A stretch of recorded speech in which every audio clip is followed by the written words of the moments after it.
Bismillahirrahmanirrahim. Assalamualaikum warahmatullahi wabarakatuh. Innal hamdalillah nahmaduhu wa nasta'inuhu wa nastaghfiruh wa na'udzu billahi min shururi anfusina wa min sayyiati a'malina. May yahdihillahu fala mudilla lahu wa may yudlil fala hadiya lahu.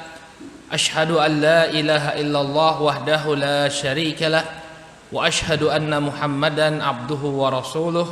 Allahumma salli wa sallim ala nabiyyina Muhammad wa ala alihi wa sahbihi wa man ittaba'a hudahu ila yaumiddin, amma ba'd. Bapak dan ibu-ibu kaum muslimin wal muslimat rahimani wa rahimakumullah.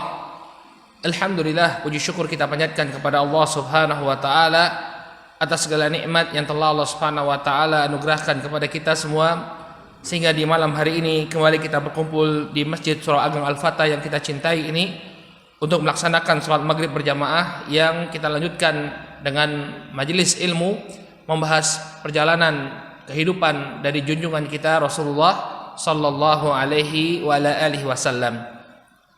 Bapak dan Ibu rahimakumullah, pada pertemuan yang terakhir kita telah bahas bagaimana proses hijrah yang dilakukan oleh para sahabat Rasul sallallahu alaihi wasallam. Di pertemuan yang terakhir telah kita paparkan bagaimana keberanian Umar bin Khattab radhiyallahu taala anhu ketika berhijrah. Beliau berhijrah secara terang-terangan, bahkan menantang orang-orang Quraisy yang berani untuk menghalangi beliau berhijrah. Demikian juga kita telah sebutkan kisah dari Hisham bin Al-As yang ditangkap oleh kaum musyrikin sebelum berhijrah, dan juga kisahnya Al-As bin Abi Rabi'ah yang sempat ditipu oleh Abu Jahal dan juga Al-Harith bin Hisham, sehingga dia harus kembali ke kota Makkah lalu dipenjara oleh kaum musyrikin Quraisy. Namun alhamdulillah di kemudian hari beliau berhasil dibebaskan oleh Al-Walid ibn Al-Mughirah dan kemudian kembali ke kota Madinah. Demikian juga telah kita kisahkan bagaimana hijrahnya Suhaib bin Sinan Ar-Rumi. Beliau ketika berhijrah sempat dihalang-halangi oleh orang-orang Quraisy. Namun kemudian Suhaib menawarkan kepada mereka agar mereka tidak menghalangi Suhaib untuk berhijrah, diberikan semua harta Suhaib yang tertinggal di kota Makkah. Maka kemudian turunlah ayat yang memuji sahabat Suhaib bin Sinan Ar-Rumi. Dia telah melakukan transaksi yang sangat memberikan keuntungan. Dan kemudian yang terakhir telah kita sebutkan bahwa sebelum Nabi SAW sampai ke kota Madinah, maka yang mengimami atau yang menjadi imam sholat para sahabat ketika itu di kota Madinah adalah sosok sahabat Salim Maula Abu Hudzaifah. Ini adalah apa-apa yang kita sampaikan di pertemuan yang terakhir. Baik, sekarang kita akan coba bahas bagaimana hijrahnya Rasul SAW. Ini yang ditunggu-tunggu. Jadi para sahabat mereka banyak sekali yang sudah berhijrah, hanya tersisa sedikit saja yang masih berada di kota Makkah. Maka Nabi SAW ketika itu memang beliau menunggu. Ya, jadi beliau tidak berhijrah sampai ada perintah dari Allah Subhanahu wa taala. Bahkan ketika itu Bapak dan Ibu yang semoga dirahmati oleh Allah, Abu Bakar As-Siddiq sahabat beliau ini sebenarnya sudah ingin berhijrah.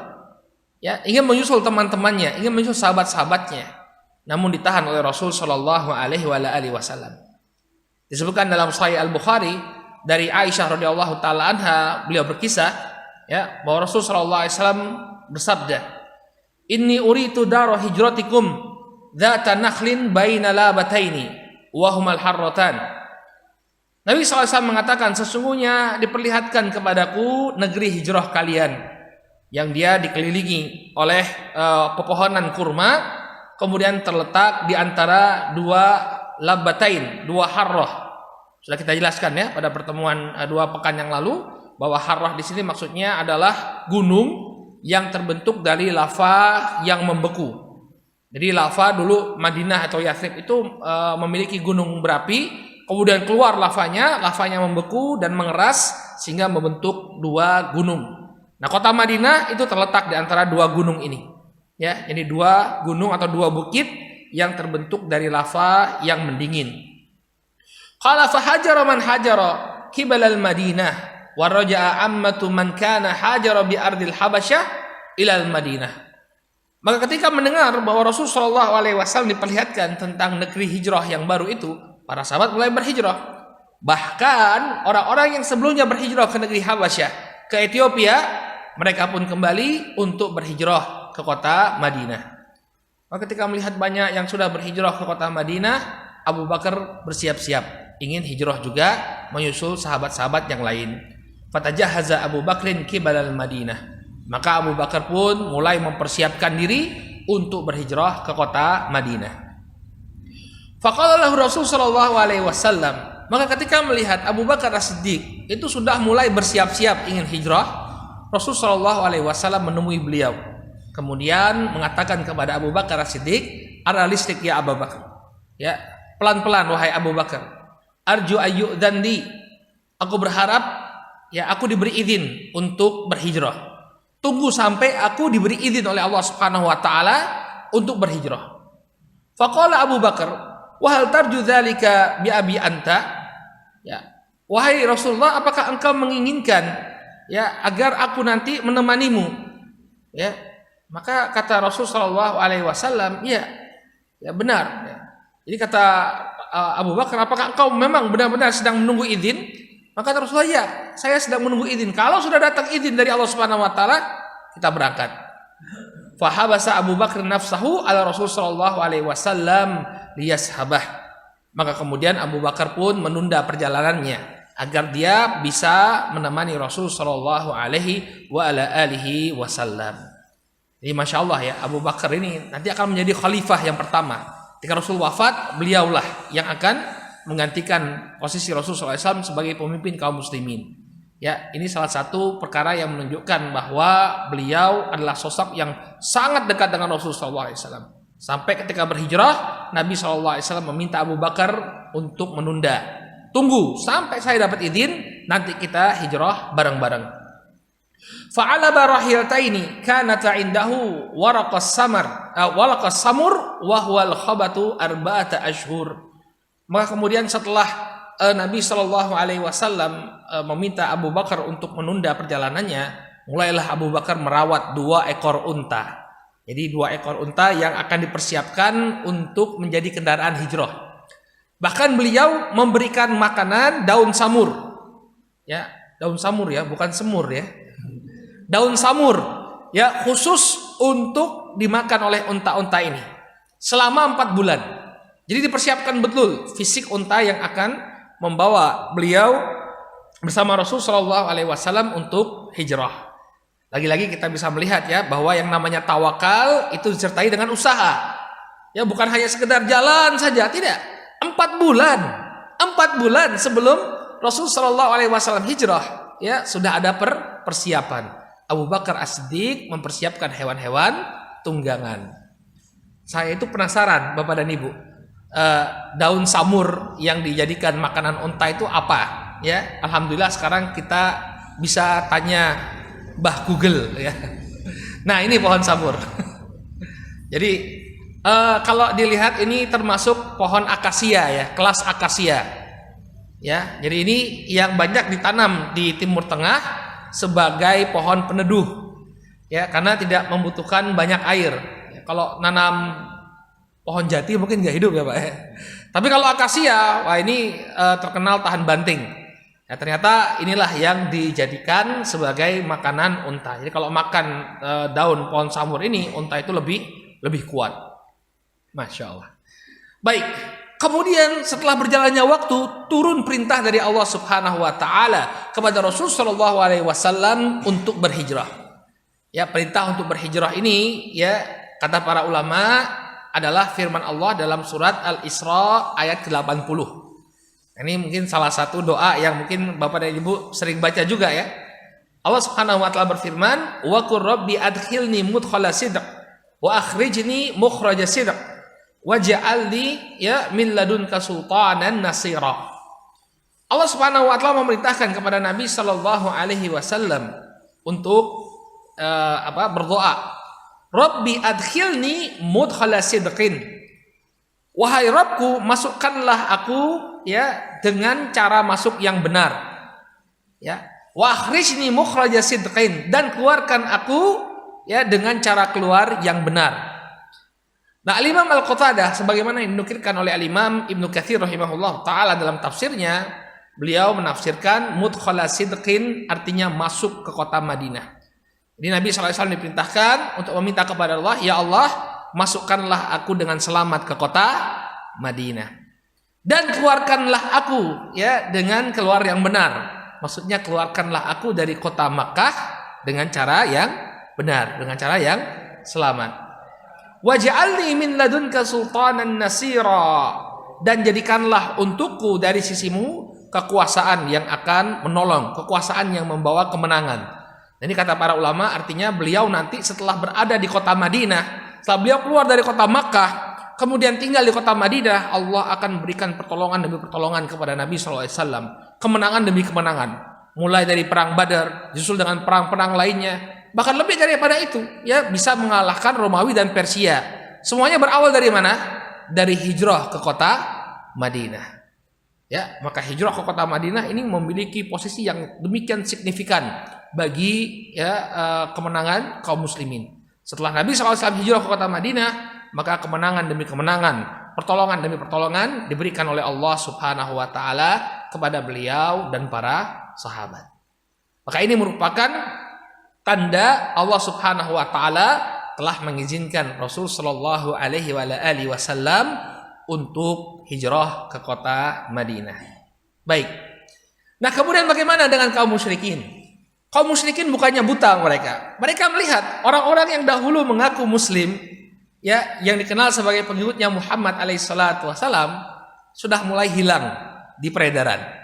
Umar sudah hilang, ya, Abu Salamah sudah nggak ada, ya, para sahabat Suhaib bin Sinan sudah nggak ada, hilang, ya. Walaupun tentang Suhaib bin Sinan ini sebagian ulama mengatakan beliau itu hijrahnya setelah Nabi sampai di sana, ada khilaf di sana. Al-muhim, mayoritas para sahabat itu sudah hilang. Orang-orang yang mengikuti Muhammad alaihissalatu wassalam sudah menghilang dari kota Makkah. Maka berpikirlah mereka, ya, bagaimana menghandle Rasul sallallahu alaihi wasallam yang ketika itu masih berada di kota Makkah. Ya, karena mereka mikir juga kalau para sahabat ini mereka pindah ke kota Madinah kemudian berhasil menyusun kekuatan di sana, ini juga membahayakan orang-orang Quraisy. Jadi walaupun para sahabat itu sudah pindah ke kota Madinah itu termasuk jalur perdagangannya orang-orang Quraisy. Kalau kita lihat di peta, kota Makkah itu di selatan. Kemudian untuk menuju negeri Syam, ingat ya di awal-awal sirah kita sudah sebutkan bahwa orang Makkah itu memiliki dua jalur perdagangan. Ya, rihlat tasyita'i was-saif, jalur perdagangan musim panas, musim dingin dan juga musim panas. Mereka kadang ke negeri Syam di utara, kadang mereka ke Yaman di negeri Yaman di bagian selatan. Nah, ketika akan melakukan perjalanan ke utara, mau tidak mau mereka akan melewati kota Madinah. Zaman itu barakallahu fikum, ya, orang harus singgah di kota-kota. Jadi mereka bisa jadi kehabisan perjalanan, kehabisan bekal di perjalanan, sehingga mau tidak mau mereka harus singgah. Nah, salah satu tempat persinggahan itu adalah kota Madinah. Dan kalau toh mereka tidak lewat kota Madinah, ya, melipir bahasanya, ya, maka ada kemungkinan orang-orang dari Madinah bisa menyerang kafilah dagang mereka. Jadi tetap saja bahaya. Kepindahan kaum muslimin ke kota Madinah ini bahaya. Maka mereka mulai bermusyawarah. Disebutkan oleh Imam Ibnu Ishaq rahimahullah, ya. Kisah ini dibawakan juga dalam Sahih Sirah An-Nabawiyah oleh Syekh Ibrahim Ali. Qala walamma ra'at Quraisyun anna Rasulullah sallallahu alaihi wasallam qad sarat lahu syi'atun wa ashabun min ghairihim bi ghairi baladihim wa ra'au khuruja ashabihi minal muhajirin ilaihim arafu annahum qad nazalu daran wa asabu minhum man'atan. Ketika orang-orang Quraisy melihat bahwa Rasul sallallahu alaihi wasallam sudah memiliki pengikut yang berasal dari luar kota Makkah. Dahulu pengikut Rasul sallallahu alaihi wasallam mayoritasnya adalah sahabat yang berada di kota Makkah. Tapi setelah Baiat Aqabah yang kedua, Baiat Aqabah Kubra, beliau memiliki pengikut yang signifikan di luar kota Makkah. Kemudian orang-orang Quraisy juga menyadari ya bahwa kaum muslimin yang ada di kota Makkah mulai keluar, ya, muhajirina ilaihim. Mereka pindah menemui pengikut-pengikut yang lain yang sudah berada di kota Madinah. Maka mereka mulai menyadari bahwa perlu untuk mencegah Rasul sallallahu alaihi wasallam. Fahadiru khuruja Rasul sallallahu alaihi wasallam ilaihim wa arafu annahum qad ajma'a li harbihim. Maka pembesar-pembesar Quraisy ini mulai mewaspadai keluarnya Rasul sallallahu alaihi wasallam untuk bergabung bersama mereka. Dan mereka menyadari bahwa ketika mereka berkumpul besar kemungkinannya nanti mereka akan menyerang orang-orang Makkah. Ya, jadi orang pembesar Quraisy ini juga mikirnya jauh ya. Jadi jangan dibiarkan mereka sampai menyusun kekuatan. Kemudian fajtama'u lahu fi nari nadwah. Ya. Maka mereka pun berkumpul di suatu tempat yang bernama Darun Nadwah. Wahya daru Qusay bin Kilab allati kanat Quraisyun la taqdi amran illa fiha. Nah, dan Darun Nadwah ini adalah rumah miliknya Qusay bin Kilab.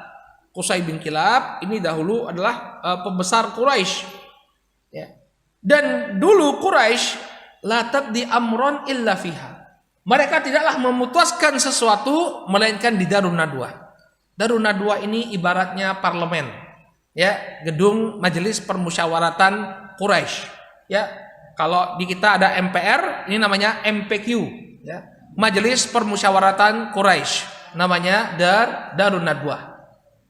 Yatasyawaruna fiha ma yasnauna fi amri Rasul sallallahu alaihi wasallam hina khafu. Maka mereka kemudian bermusyawarah, ya, bagaimana ini menangani Muhammad sallallahu alaihi wasallam karena mereka sudah mulai khawatir. Ya, bagaimana nanti kalau dia pindah ke kota Madinah berhasil menyusun kekuatan, ya, maka perjalanan dagang kita akan sangat terganggu. Baik.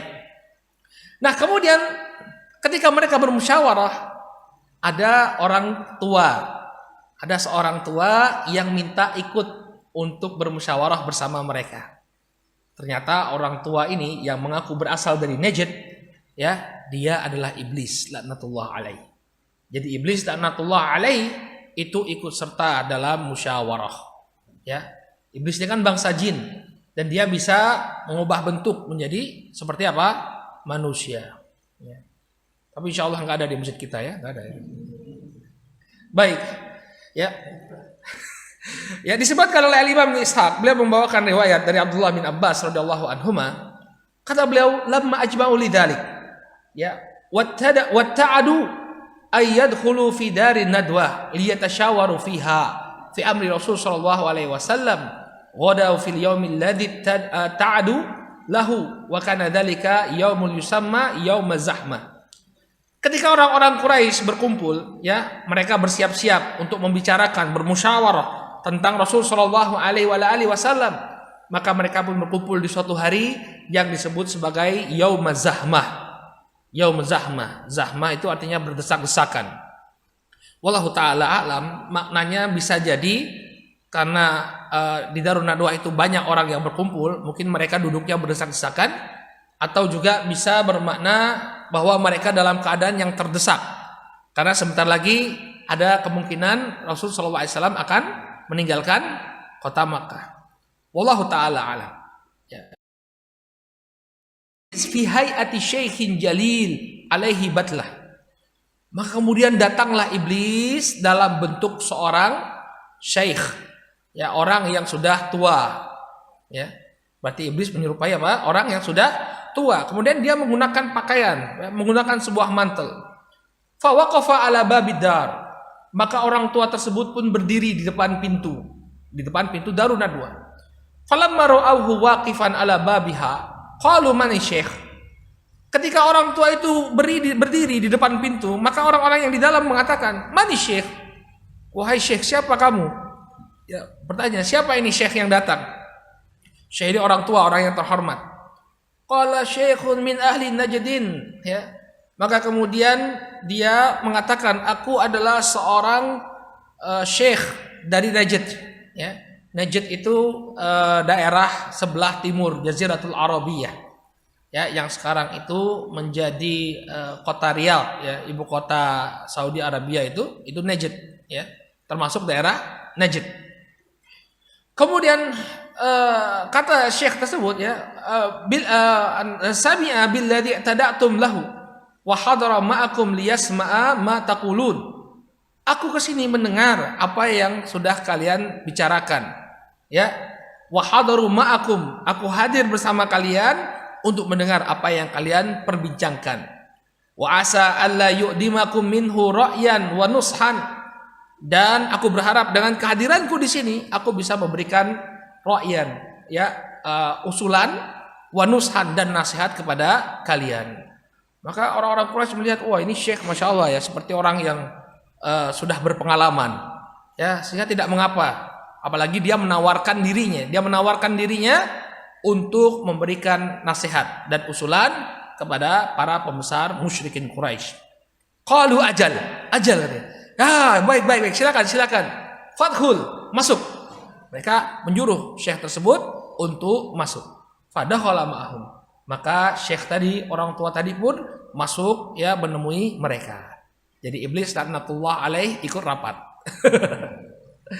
Nah, kemudian disebutkan oleh para ulama, ya, diantaranya oleh Syekh Shafiur Rahman Al-Mubarakhuri. Ini list daftar orang-orang yang ikut rapat, ya. Jadi ini kayak rapat mau kudeta gitu, ya. Bayangkannya rapat PKI mau G30S ini, ya. Baik, di antara yang ada di sana Abu Jahal pertama, jelas, ya. Beliau motornya, ya, selalu ada di mana-mana, ya. Abu Jahal dari Bani Makhzum. Kemudian Jubair bin Mut'im, Tu'aimah bin Adi, dan Al-Harith bin Amir dari Bani Naufal bin Abdi Manaf. Kemudian Syaibah bin Rabi'ah, Utbah bin Rabi'ah, Abu Sufyan bin Harb. Ma'ruf, ya, Abu Sufyan panglimanya kaum musyrikin dari Bani Abdi Syams bin Abdi Manaf. Kemudian An-Nadhr bin Harith dari Bani Abdiddar. An-Nadhr bin Harith ini yang dahulu menyewa penyanyi, ya. Jadi menyewa para penyanyi, setiap kali Nabi baca Quran, dia nyuruh budak-budaknya ini untuk apa? Bernyanyi, biar orang-orang meninggalkan Rasul Shallallahu Alaihi Wasallam yang menyampaikan Al-Quran. Kemudian Abu Bukhtar bin Hisham, Zam'ah bin Al-Aswad, dan Hakim bin Hizam dari Bani Asad bin Abil Uzzah. Kemudian Nabih bin Al-Hajjaj dan Munabbih bin Al-Hajjaj dari Bani Saham. Kemudian Umayyah bin Khalaf dari Bani Jumah, dan Iblis laknatullah alaih yang menyerupai laki-laki tua dari Najd. Nah, kita bisa lihat di sini yang saya garis hitamkan, yang saya tebalkan itu, ya, ini menunjukkan bahwa yang hadir di sana itu dari bermacam kabilah, ya. Jadi mereka sama-sama Quraisy. Jadi Quraisy itu suku besarnya, tapi klan-klannya itu berbeda-beda, bermacam-macam. Menunjukkan bahwa mereka ini tidak satu keluarga, tapi dari keluarga yang bermacam-macam. Kenapa ini perlu kita jelaskan? Karena nanti akhir dari musyawarah ini, kesimpulan dari hasil musyawarah ini, setiap kabilah akan mengirimkan utusan untuk membunuh Nabi Shallallahu Alaihi Wasallam, sehingga keluarganya Nabi Shallallahu Alaihi Wasallam tidak akan berani untuk menuntut kisos. Kenapa? Karena dia harus berhadapan dengan banyak kabilah. Dia harus berhadapan dengan Bani Makhzum, dia harus berhadapan dengan Bani Abdi Syams, dia harus berhadapan dengan Bani Naufal, dia harus berhadapan dengan Bani Sahm, dia harus berhadapan dengan Bani Jumah, ya. Karena ini adalah keputusan bersama. Lihat bagaimana mereka merancang makar mereka. Maka kemudian mereka mulai bermusyawarah ketika itu. Mengutarakan pendapatnya bagaimana cara menghandle Rasul Shallallahu Alaihi Wasallam. Ya. Kemudian mereka membuka pembicaraan. Wa qala ba'dhum li ba'din, inna hadzal rajula qad kana min amrihi ma qad ra'aitum fa inna wallahi ma na'manuhu 'ala al-wuthub 'alaina fi man qad ittaba'ahu min ghairina fa ajbi'u fihi ra'yan. Ada seseorang yang membuka musyawarah. Dia mengatakan, kita semua sudah tahu bahwa orang ini, yaitu Muhammad sallallahu alaihi wasallam, kondisinya semakin berbahaya. Kita tidak akan pernah merasa aman kalau nanti pengikutnya yang berada di luar itu, ya, akan menyerang kita.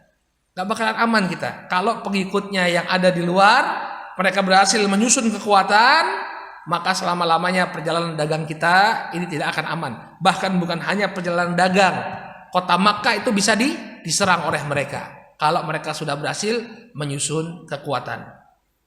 Dan terbukti kan pada Fathu Makkah kan Nabi sallallahu alaihi wasallam menyerang kota Makkah, akhirnya kota Makkah ditaklukkan. Ya. Fa'ajmi'u fihi ra'yan. Maka ayo kumpulkan pendapat-pendapat kalian. Fatasyawaru. Kemudian mereka pun mulai bermusyawarah. Tsumma qala qailun minhum. Kemudian berkatalah seseorang di antara mereka, ya para ulama menjelaskan bahwa yang berkata ini adalah Abul Bukhturi bin Hisham. Maka Abul Bukhturi bin Hisham mengatakan, ihbisuhu fil hadid, ya, wa aghliqu alaihi baban. Maka kita rantai saja dia, kita tangkap dia, kemudian kita rantai, lalu kita penjarakan. Tsumma tarabbasu bihi ma asaba ashbahahu minasyu'ara alladzi kanu qablahu Zuhairan wan Nabighah.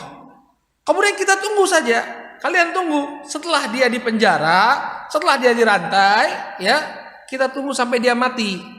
Maka nasibnya nanti akan seperti penyair-penyair lainnya, seperti Zuhair dan An-Nabighah. Zuhair dan An-Nabighah ini, Bapak dan Ibu yang dirahmati oleh Allah, adalah dua orang penyair di masa jahiliyah. Jadi mereka meninggalkan bait-bait syair, tapi kemudian mati. Orang mengenangnya sebagai penyair. Maka maksud dari Abul Bukhturi, biarkan Muhammad ini kita penjara sampai dia mati.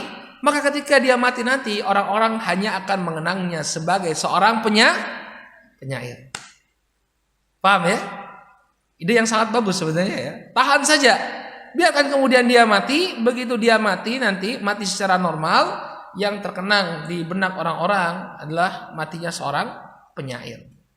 Nah, qala ya Zuhairan wa Nabighah wa man madha minhum, ya, min hadal maut hatta yusibahu ma asabahum. Ya, ini maksudnya tadi, ya, biarkan dia di penjara sampai dia mati sehingga nasibnya sama dengan para penyair lainnya. Qala Syekhun Najdi, maka kemudian syekh yang dari Najd yaitu Iblis laknatullah alaih mengatakan,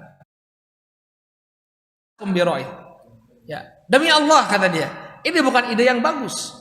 Wallahi lain habastumuhu kama taqulun la yakhrujanna amruhu min wara'il bab alladhi aglaqtum dunahu illa ashabihi fala ausyaku an yathibu alaikum, ya, fayanzi'uhu min aidikum.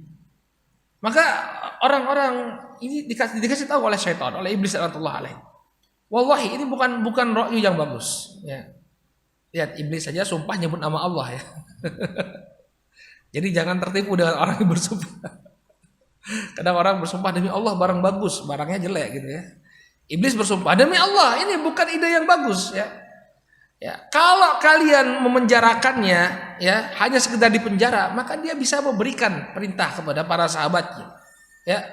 Nanti mereka pun akan datang untuk membebaskannya. Bahaya. Jadi kalau hanya sekedar dibebaskan, ya, dibebaskan begitu saja, maka tetap akan ada peluang orang bisa untuk membebaskan Rasul Shallallahu Alaihi Wasallam. Tsumma yukathirukum bihi hatta yaghlibukum ala amrikum. Kemudian setelah dia dibebaskan, maka dia akan memperbanyak jumlah pengikutnya. Kemudian dia pun bisa mengalahkan kalian. Ma hadzalakum bi ra'yin fanduru fi ghairihi fatasyawaru. Maka kata iblis, coba cari ide yang lain, ya. Ini bukan ide yang bagus bagi kalian. Kita tunggu siapa di antara kalian yang bisa memberikan ide yang lain. Fatasyawaru, maka kemudian mereka pun melanjutkan musyawarah mereka. Tsumma qala qail minhum, ya, nukhrijuhu min baini azhurina fananfihi min biladina fa idza akhraja anna fa wallahi ma nubali aina dhahab wala haitsu waqa idza ghaba anna wa faragna minhu fa aslahna amrana wa alafatna kama kanat. Maka kemudian ada seorang yang mengatakan, ya, kita usir saja dia, kita buang dia dari negeri kita, ya, karena sesungguhnya ketika dia sudah kita keluarkan dari negeri kita, itu bukan jadi urusan kita lagi, ya, terserah dia mau kemana. Ya, kalau dia sudah tidak ada lagi di tengah-tengah kita, maka kita bisa kembali memperbaiki, ya, memperbaiki keadaan kita di kota Makkah yang dahulunya tercerai-berai gara-gara dia, ya, kita satukan kembali. Ya, jadi usir saja dia, kita buang dari negeri kita, kemudian kita rajut kembali persatuan yang sebelumnya dirusak oleh Muhammad alaihi salatu wassalam. Faqala Syekhun Najdi, maka Syekh Najdi tadi, Syekh yang tua tadi, Iblis laknatullah alaih mengatakan, la wallahi ma hadza bi ra'yin. Ya. Yang demikian ini bukan ide yang bagus. Ya. Alam tarau husna hadithihi wa halawata mantiqihi wa ghalabatihi ala qulubi rijal bima ya'ti bih. Kalian lupa apa? Ya, apakah kalian tidak melihat ya bagaimana bagusnya ucapan si Muhammad ini? Tidakkah kalian memperhatikan bagaimana manisnya ucapannya dan bagaimana ucapannya itu bisa menguasai hati-hati manusia? Ya, Nabi SAW bisa dengan tentu beliau membaca firman Allah Subhanahu wa taala bisa mengubah seseorang, ya, sampai seseorang itu memusuhi keluarganya, ya, karena keluarganya masih berada dalam kesyirikan. Yang dahulunya suka minum khamr berubah menjadi pembenci khamr. Yang dahulunya penyembah berhala berubah menjadi pembenci berhala dengan ucapannya Muhammad alaihi salatu wasalam. Wallahi law fa'altum dzalika ma amintum an yahilla ala hayyin minal arab. Maka kata Iblis laknatullah alaihi, kalau kalian lakukan ini justru kalian tidak akan merasa aman dari kabilah-kabilah Arab. Setiap nanti ada desa yang dikunjungi oleh Nabi SAW, kemudian dia mengajak mereka masuk dalam Islam, maka mereka akan menjadi ancaman bagi kalian. Bayangkan kalau desa-desa banyak desa-desa yang dikunjungi oleh Muhammad, maka semakin besar ancaman bagi kalian. Nah, fayagliba alaihim bidzalika min qawlihi wa hadithihi hatta yutabi'uhu alaihi. Ya, dia akan keluarkan jurusnya tadi berupa ucapan-ucapan yang indah sehingga orang-orang pun menjadi pengikutnya. Tsumma yasiru bihim ilaikum hatta yata'akum bihim fi biladikum. Nanti kalau mereka semua sudah menjadi pengikutnya Muhammad, bisa jadi mereka akan menyerang kalian. Fa ya'khudha amrakum min aidikum, maka kepemimpinan kalian wahai Quraisy akan direbut oleh mereka. Tsumma yaf'alu ya bikum ma arad, dan mereka akan melakukan apapun yang mereka inginkan kepada kalian. Dabbiru fihi ra'yan ghaira hadza. Coba ada ide lain atau tidak, kata Iblis laknatullah alaih. Jadi ide untuk membuang Nabi sallallahu alaihi wasallam ini tetap membahayakan. Nanti dia akan tetap bisa mengumpulkan pengikut. Yang suatu ketika pengikutnya itu banyak, ya, kedudukan kalian di Makkah ini bisa terancam. Faqala Abu Jahal bin Hisham, maka kemudian top leadernya, yakni Abu Jahal bin Hisham mengeluarkan sebuah ide. Ya, wallahi inna li fihi la ra'yan ma arakum, ya, wa waqatum alaihi ba'd. Sesungguhnya aku memiliki ide yang lebih bagus daripada ide-ide yang kalian kemukakan. Kemudian mereka mengatakan, qalu wa ma huwa ya Abul Hakam. Ya, apa idemu wahai Abul Hakam? Abul Hakam ini panggilan aslinya Abu Jahal sebelum beliau menjadi musuh Islam, sebelum dia menjadi musuh Islam. Qala ara an na'khudha min kulli qabilatin fatan syabban jalidan nasiban wasitan fina. Menurutku kita mengambil perwakilan dari masing-masing kabilah. Ya, kita ambil pemuda yang kuat, pemuda yang terampil, pemuda yang siap untuk bertarung. Thumma nu'ti kulla fatan minhum sayfan sariman. Kemudian setiap pemuda itu kita berikan pedang yang terhunus. Thumma ya'midu ilai fayadribuhu biha darbata rajulin wahid. Maka kita kirimkan mereka semua ke hadapan Muhammad sallallahu alaihi wasallam, kemudian kita bunuh, ya, secara bersama-sama. Ya, jadi kumpulkan orang-orang yang paling tangguh, kemudian apa? Bunuh dia bersama-sama. Fayaqtulu, kemudian dia pun akan mati. Wa nastarih minhu, maka kemudian kita pun bisa terbebas dari dirinya. Ini brilian, ya, brilian. Ya, jadi kumpulkan, ya, bukan berlian, ya, tapi brilian. Ya. Ya, jadi kita kumpulkan, ya, pemuda-pemuda yang paling tangguh dengan pedang terhunus, kemudian bunuh bareng-bareng. Kalau bunuh bareng-bareng kan nggak ketahuan nih siapa yang membunuh, ya. Semuanya jadi terdakwa, ya. Maka kalau semuanya terdakwa, fa innahum idza fa'alu dzalika tafarraqa damuhu min qabail jami'an. Kalau dibunuh bareng-bareng oleh perwakilan dari kabilah, maka semua kabilah menanggung darahnya Muhammad. Falam yaqdir Banu Abdi Manaf ala harbi qaumihim jami'an. Dan Banu Abdi Manaf, keluarganya Rasul sallallahu alaihi wasallam, tidak akan mampu untuk menuntut balas. Bukan satu kabilah yang membunuh Rasul sallallahu alaihi wasallam, tapi banyak kabilah. Ini yang sangat brilian. Nah, faradu minna bil aql fa aqalnahu lahum. Maka kami pun setuju dengan ide yang dikemukakan, maka mereka pun setuju dengan ridho dengan ide yang dikemukakan oleh Abu Jahal. Faqala Syekhun Najri, bahkan iblis yang berada dalam bentuk orang tua tadi mengatakan, al qaulu ma qala rajul hadza ra'yul ladzi la ra'a ghairuhu. Maka kata iblis laknatullah alaih, ya, al qaulu ma qala rajul, ini adalah pendapat yang terbaik, pendapat orang inilah yang terbaik. Hadza ra'yu alladzi la ra'ya ghairuhu, inilah ide yang harus kita laksanakan, bukan ide-ide lainnya. Fatafarraqal qaumu ala dzalika wa hum mujmi'una lahu. Maka kemudian mereka pun berpencar, ya, untuk dalam keadaan mereka bersepakat dengan idenya Abu Jahal. Artinya apa? Masing-masing kabilah akan mengirimkan perwakilan, kemudian mereka akan datang menemui Muhammad dengan pedang yang terhunus, lalu mereka berbarengan akan membunuh Muhammad sallallahu alaihi wasallam. Maka bagaimanakah usaha pembunuhan mereka kepada Rasul sallallahu alaihi wasallam? Apakah Rasul sallallahu alaihi wasallam akan selamat dari usaha pembunuhan mereka? Dan kalau beliau selamat, bagaimana pertolongan Allah Subhanahu wa taala kepada beliau alaihi salatu wasallam? Insyaallah ini akan menjadi pembahasan kita di pertemuan yang akan datang biidznillah taala. Wallahu taala a'lam bissawab. Naktafi bihadzal qadar. Kita cukupkan dulu sampai di sini. Mudah-mudahan Allah beri kesempatan untuk bertemu di kesempatan yang akan datang. Subhanakallahumma wa bihamdika asyhadu an la ilaha illa anta astaghfiruka wa atubu ilaik. Assalamualaikum warahmatullahi wabarakatuh.